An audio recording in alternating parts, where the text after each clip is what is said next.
అభివందనం రసిక మహాజనమందరికి సుస్వాగతం.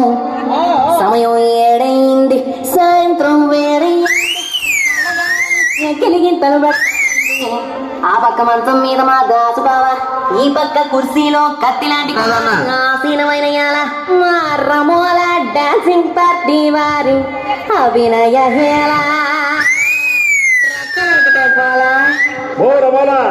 ఈ పిల్లలకు కూడా చీర కడితే పోలా.